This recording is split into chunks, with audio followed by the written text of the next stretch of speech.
In this tutorial, we will understand how to modify access permissions of an user.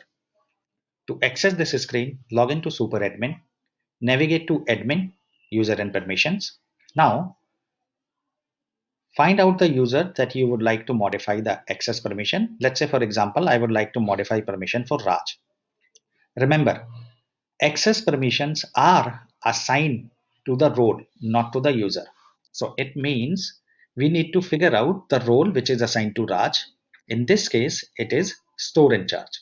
So I have to modify access permission of store in charge role. Click on it. Now, to check the access permission assigned to Mr. Raj, I need to click on view edit permission. Here, we can see that these are the access permission. These are screen level permissions and these are special permissions or extra permissions. Now, let's say for example, I do not want to give him any right of cancel or delete order in the drop. Also, I am removing all the permission of pickups. Now, once I click on update, the permissions will be updated for Raj. However, be aware, as we are changing the permission for store in charge, it means all the users who are store in charge, all of them permissions will get changed. So in our case, there will be two users, Raj and Vivek. Both of them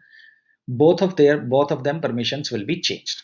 Now, let us see the impact of this change. I am logged in as Raj, and now when I see the permissions,